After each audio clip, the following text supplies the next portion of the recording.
This is John with Cruising Addicts, and today we're going to take you on a tour of Royal Caribbean's Independence of the Seas. Sit back, enjoy the tour, hit that thumbs up button, like in this video, subscribe to our channel for more cruise content, and check out our website, cruisingaddicts.com. Happy sailing!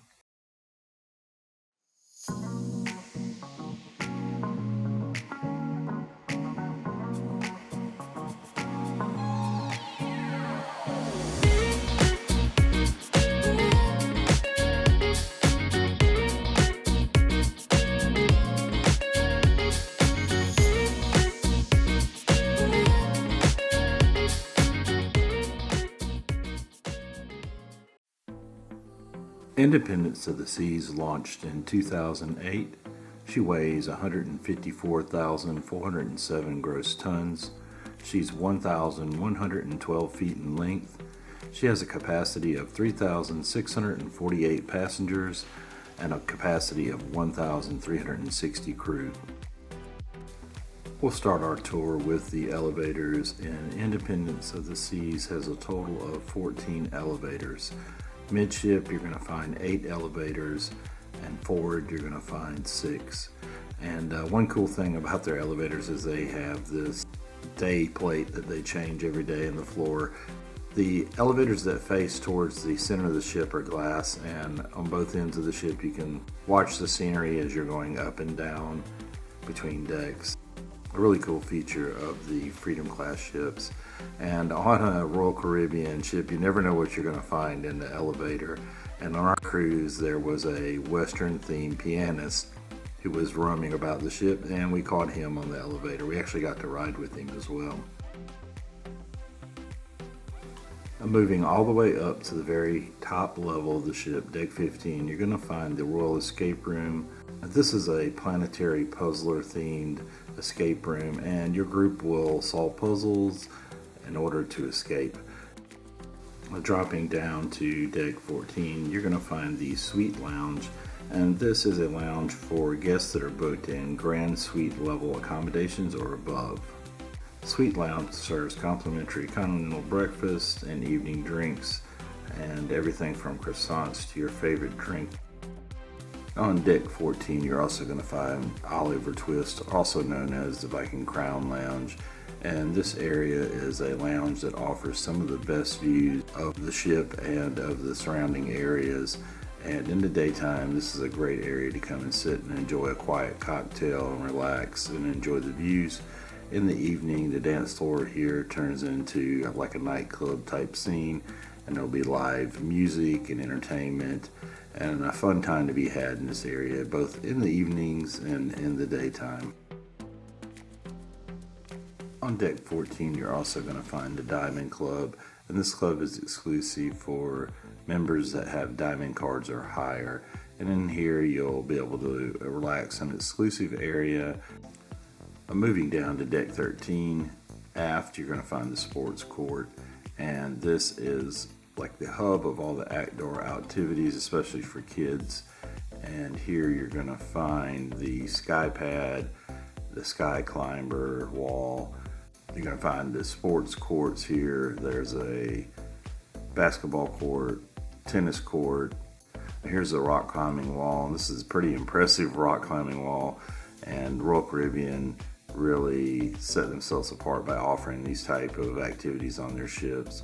Here's the Sky Pad, and during our cruise it was not set up fully for doing the actual Sky Pad activity. They had cornholes set up in here, but normally this would be set up with like a trampoline with some suspension cables that you can kind of just bounce and jump around. You're also going to find on deck 13 aft the Perfect Storm water slides, and these are 2 pretty decent sized slides. They stayed pretty active, and they're a lot of fun for everyone, not only kids but the adults as well. There also is a small kiddie climbing area here on deck 13 that's right outside of the sports court area, and that's great for your smaller children. And then the very aft of the ship on deck 13, you're going to find the Flow Rider Surf Simulator, and this is a very popular activity on Royal Caribbean ships. On deck 13 aft, outside of the sports court area, you're going to find some really great seating back here, and this is some of the better outdoor seating on the ship. On deck 13 forward, you're going to find the Independence Dune mini golf, and unfortunately for us, during our entire cruise, it was closed. Apparently they were doing some renovations and they had it roped off the entire time. I'm moving down to deck 12 forward. You're going to find some cabins here, and this is going to be suites, some panoramic ocean view cabins, and you're also going to find some interior cabins here. On the forward area of deck 12, you're also going to find the spa and fitness center here, and they have a full-size fitness center that includes weight machines, aerobic equipment, and everything else you'd expect in a fitness center, like bikes and ellipticals and treadmills. Moving more aft on deck 12, you're going to find the sun deck area that overlooks the Solarium. A little bit further aft on deck 12, you're also going to find the Sky Lounge bar that overlooks the Lido deck and also overlooks the movie screen. Here's a great view from the sun deck above Lido. You can find some great seating here. There is some tiered seating to the left here, and there's the two main pools here in the center that are under the movie screen. Now on deck 12 in this area, you're going to find the running track, and there's also some really nice cabanas up here. These of course are for additional fee. There's a lot of lounge chairs up here. This area was pretty well used during our cruise. One of the best areas to come and sit and watch the sights and sounds of the port you're in or the activities that are going on during the cruise. Now as you move more forward on deck 12, along the running track here, you're going to come to the overlook of Splashaway Bay, and this is like a water park area for the smaller kids and a great place to also relax for adults. Moving further aft on deck 12, you're going to come to the entrance to the arcade, and you're also going to find the area that's called the living room, and this is a lounge area for your teen kids, and this is a place for them to chill out and relax and hang out with friends. It's adjacent to the kids club back here as well as the video arcade. This video arcade was really big. It was quite large. The lighting in here wasn't the best when we walked through. Everything seemed so blue looking, but everything was blue. This arcade had a lot of games. Everything was functional. There was a great variety of games here. We did not play on this cruise. We didn't have our son with us, and usually when we have him with us, we are playing. But there's a few claw machines. Fortunately, there wasn't a lot of just claw machines like some ships have. There was a great variety and a lot of different games. There was some newer stuff and some older stuff. This arcade was really a nice laid out arcade, quite big. It kind of like circled around, and it's in a good location because the kid clubs are all like adjacent off of it.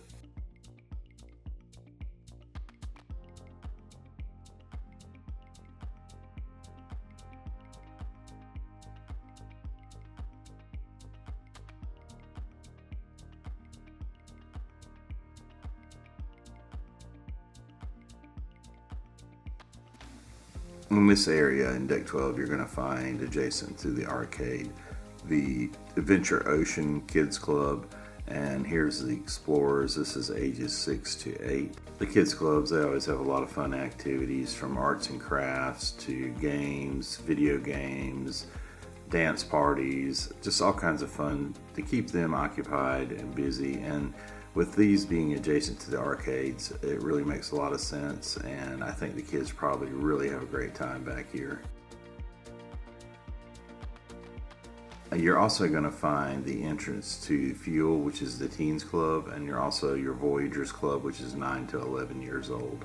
Now moving aft and going outside around, you're going to find the Fuel Teens Club, and this is your club for all your teenage kids that are going to have all kinds of stuff to do in here, from games to dancing to karaoke, everything in between. Now moving further aft on deck 12, you're going to find Johnny Rockets, and this is your 50 style hamburger joint, and this is for a fee. We did not try it. We wanted to try this during our cruise, but we just did not. There were so many options on the ship for dining.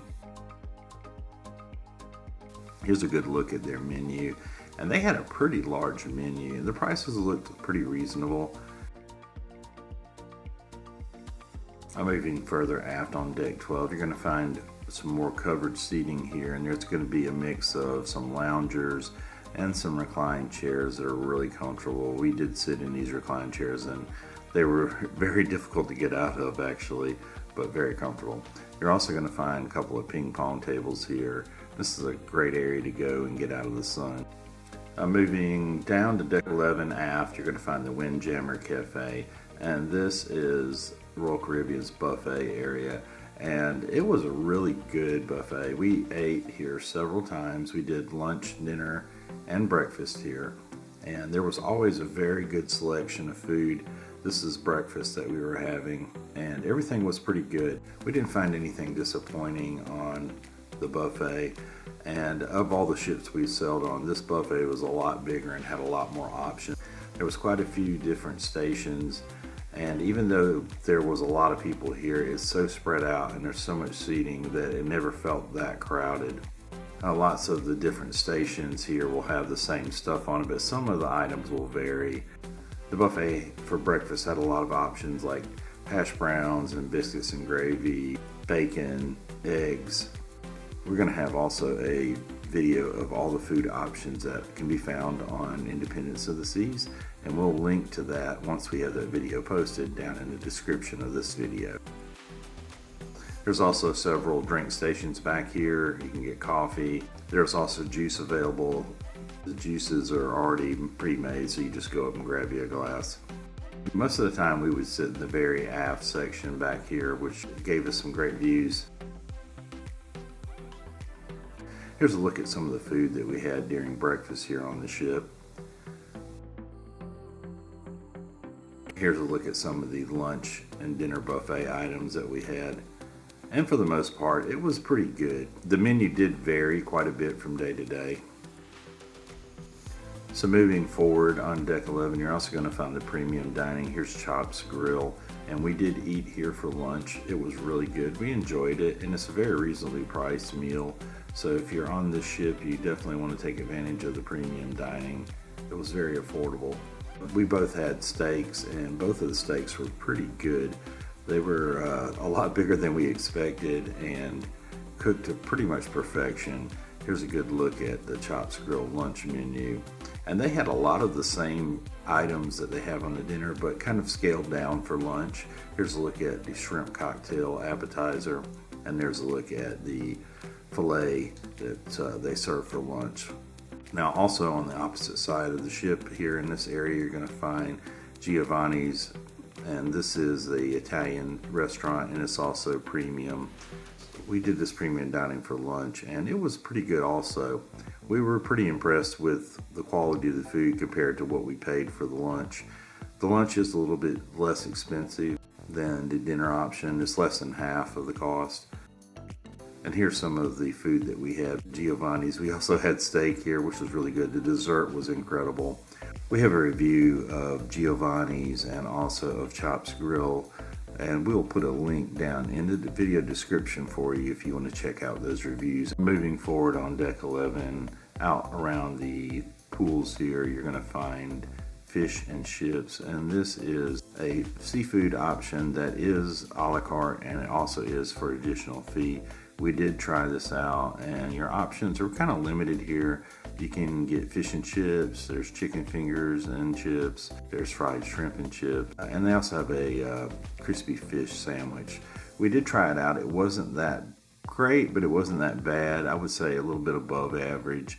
We're going to have a review of this dining option, so check the description for a link for our dining review. Now here on deck 11, towards midship, you're going to find the Splashaway Bay kiddie water area, and this is a really great area for the younger kids to come and enjoy and get out and play around in the water. There are plenty of options for seating here where you can sit and watch your children and supervise their activities. Now moving further forward on deck 11, you're going to find the resort pool and the sport pool. These both have views of the movie screen up above, and there's a lot of great seating that wraps around the pool area here. Now also on the pool deck, you're going to find the pool bar here, and that's a full service pool bar, and it's right adjacent to the swimming pools. Here's a good look at one of the hot tubs. Now moving further forward on deck 11, you're going to find a bunch of covered seating.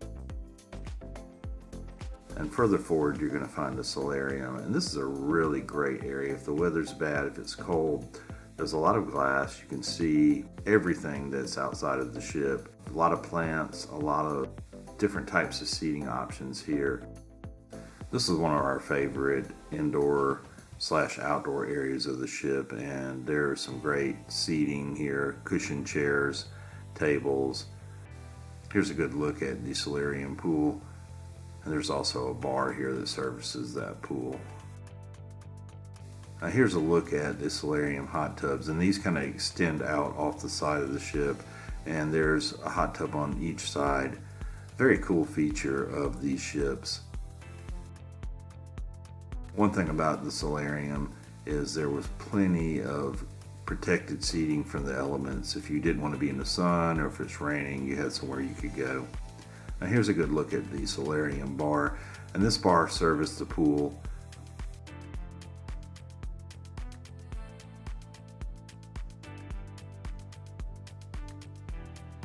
Moving further forward on deck 11, you're going to find some junior suites, some outside view, and some interior cabins. Moving down to deck 10, you're going to find nothing but cabins on this level, and it's going to be suites, balcony cabins, interior, and outside view cabins. Moving down to deck 9, you're going to find more cabins here, and that's all that's going to be on this level. There's going to be some suites, balcony cabins, interior cabins, and outside view cabins. Moving down to deck 8, more of the same, suite cabins, balcony cabins, interior cabins, and outside view cabins. Dropping down to deck 7, you're going to find more cabins here as well. And you're going to find some suites, some balcony cabins, interior cabins, and some outside view cabins. On deck 7, you're also going to find some promenade view cabins. We stayed in the promenade view, and we also have a video of that cabin. If you'd like to view it, click the link in the description. Now moving down to deck 6, you're going to find some suites, balcony cabins, interior cabins, and some outside view cabins. And as well, there is some promenade view cabins, and this is going to be the lower of the two promenade deck cabins. Moving down to deck 5, all the way forward, you're going to find the helipad observation area. This area was kind of difficult to find. We didn't discover the way to get there until towards the end of our cruise, but this is a great area to come, especially if you have an interior cabin and you don't have a balcony and you want to go and sit outside. But you have to kind of navigate your way around to find it. You go forward on deck 5 and you'll find the exits out to the exterior promenade. Continue going forward to reach it. You'll also find on deck 5 forward the Star Lounge, and in this area they hold karaoke. They'll also have some live bands such as a jazz band here. It's a very relaxing area to come sit and very, very comfortable seating. Moving towards the aft on deck 5, you're going to find the library, and this is an area where you can come and you can actually get on a computer terminal here. There's computer access. There is a library of books. There's some great comfortable seating, a nice quiet area to enjoy a board game or read a book or browse the internet.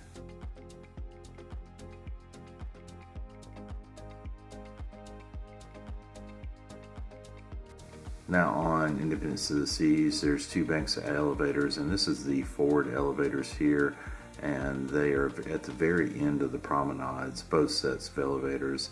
This is one of our favorite things about this ship and the Freedom class ships are the Royal promenades.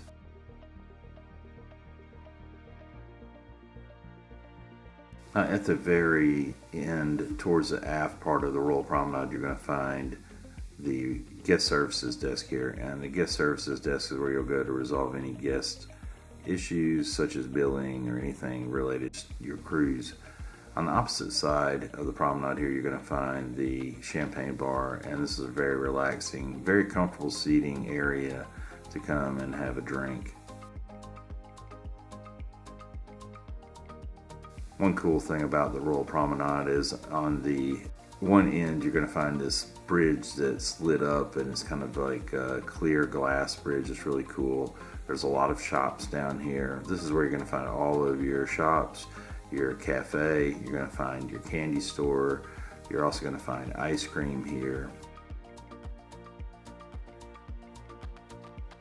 This is a really cool feature, the classic car here that's outside of Vintage's, the wine bar. The Royal Promenade was one of our favorite features of this ship and these class of ships. You're also going to find a entrance to the casino. This is stairway that goes down to deck 4 to the Casino Royale.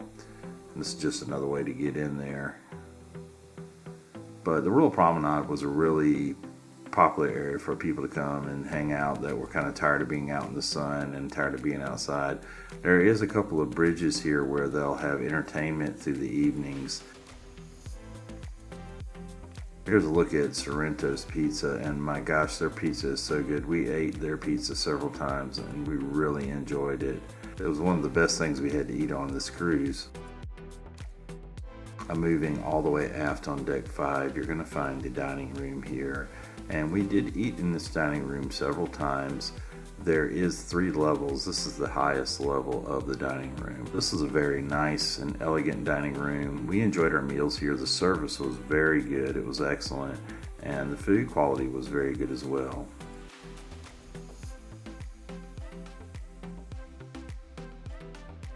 Dropping down to deck 4, all the way aft, you're going to find the middle section of the dining room here. Lots more seating and some great views of the area down below.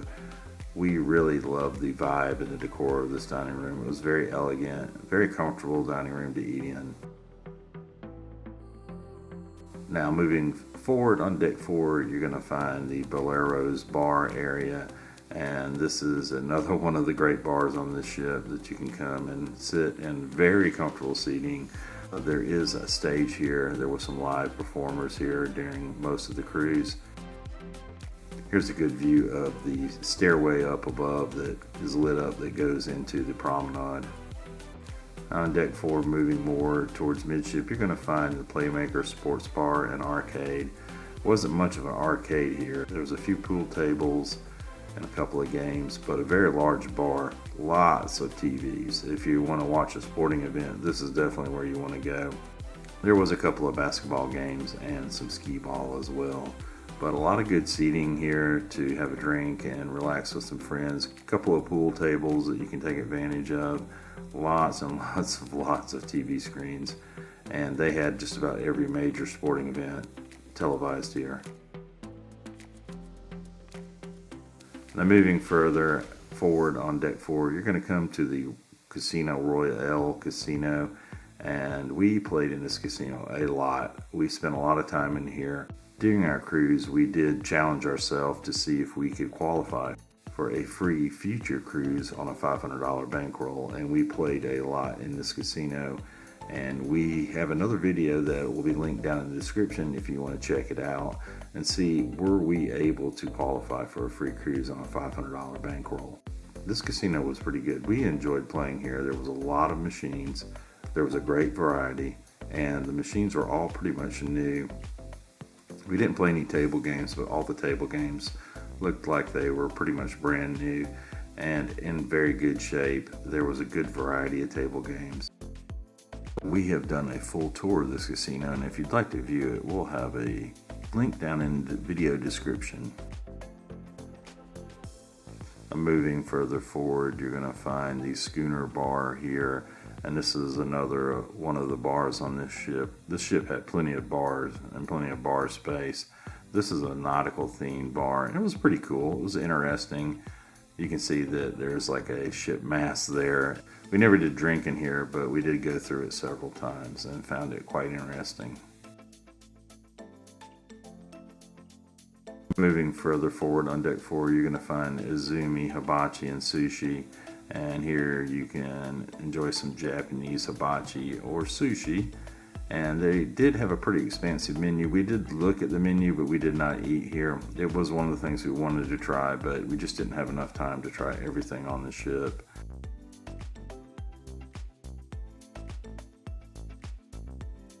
Moving further forward, you're going to find the Royal Theater, and this is the upper level of the Royal Theater. We did enjoy several shows here. We watched a magic show. It was a really great magic show, and there was some other entertainment here.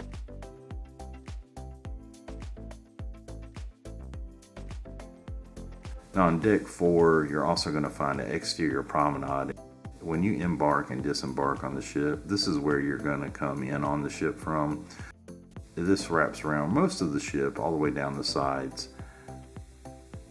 This is a good area to go to walk and get a little bit of peace and quiet. A lot of folks don't go out here during the cruise. This is used mostly for disembarking and embarking.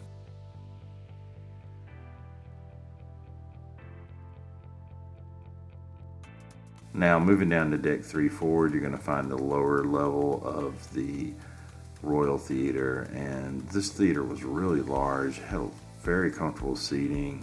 There was a lot of good seats here. Not too many were blocked. There is a few areas that have columns that would block the view, but there wasn't many areas that were bad. We watched the Grease show here, and this Grease show was really incredible. This was one of the best shows that we have ever watched on or off a cruise ship. And dropping down to deck 3 forward, you're going to find some outside view and interior cabins. Now moving more towards midship on deck 3, you're going to find the Studio B ice rink.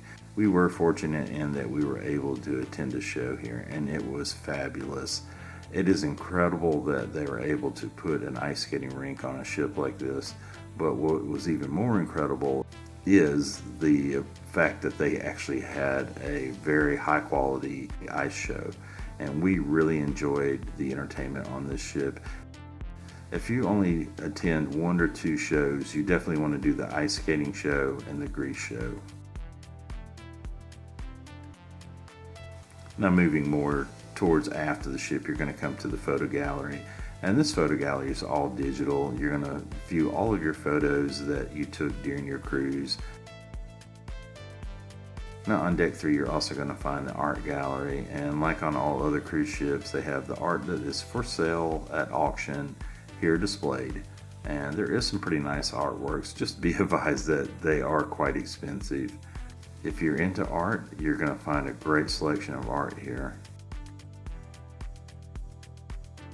All the way aft on deck 3, you're going to find the lowest level of the dining room. This is the only main dining room on this ship, but it does span 3 levels, and there is quite a bit of seating. It doesn't look very large from each of the levels, but once you realize how many levels there are, you can see it's quite big. And dropping down to deck 2, all the way forward, you're going to find the conference center here, and this is where if you're having a business function or a group function, you can use this space to have your meetings or whatever you're planning as a group. On deck 2, you're also going to find some cabins here, and it's going to be some outside view cabins and some interior cabins. Well, we hope you enjoyed this tour of Royal Caribbean's Independence of the Seas, and if you did, please hit that thumbs up button.